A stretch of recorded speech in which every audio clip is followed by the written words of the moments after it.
আসসালামু আলাইকুম এভরিওয়ান, কেমন আছো তোমরা সবাই? আশা করছি সবাই খুব ভালো আছো। আমিও খুব ভালো আছি। আবারও চলে এসেছি নতুন একটা ভিডিও নিয়ে। আজ হচ্ছে 6ই জুন, ঈদের ঠিক আগের দিন। ঈদের জন্যে টুকটাক কিছু কেনাকাটা বাকি ছিল, তো সেটার জন্যই আমরা বিকেলবেলা দুজন মিলে সানায়াকে নিয়ে বেরিয়ে পড়েছি।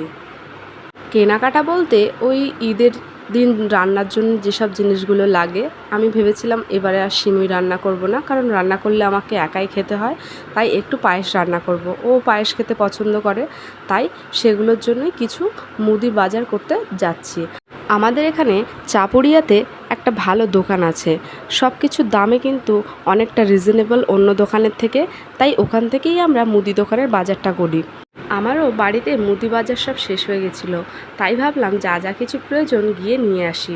তাই সানায়াকে নিয়ে আমরা বেরিয়ে পড়েছি।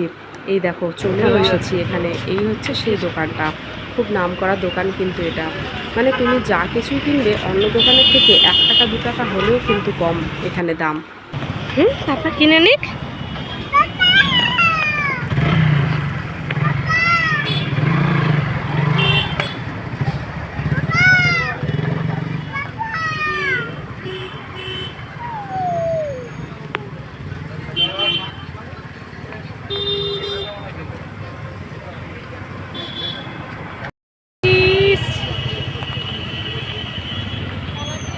এটা কি কাজ হচ্ছে তোমার সানায়া? ইস, কেনাকাটা করে আমরা বাড়িতে চলে এসেছি। রাতের খাওয়া দাওয়া করে আমরা যখন শুতে যাই, দেখো সানায়া কেমন ডান্স করে। প্রত্যেক দিন কিন্তু ওর এই একই রুটিন, ও খাওয়া দাওয়ার পরে নাচবে। ওর পাপা গান চালিয়ে দেবে আর ও এদিকে ডান্স করতে থাকবে। খুব সুন্দর নাচে কিন্তু আমার মেয়েটা।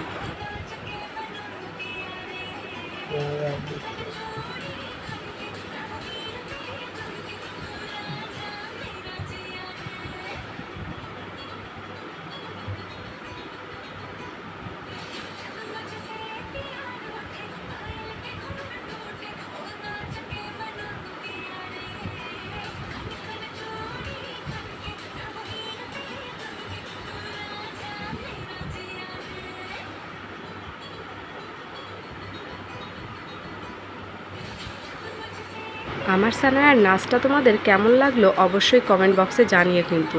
আর আমার সানায়াকেও তোমাদের কেমন লাগে একটু বলো, আমার খুব ভালো লাগবে। এদিকে দেখো ওর নাচ শেষ হয়ে গেলে ও একটু হাঁপিয়ে যাবে, তারপরও শুয়ে পড়বে আর ঘুমিয়েও পড়বে।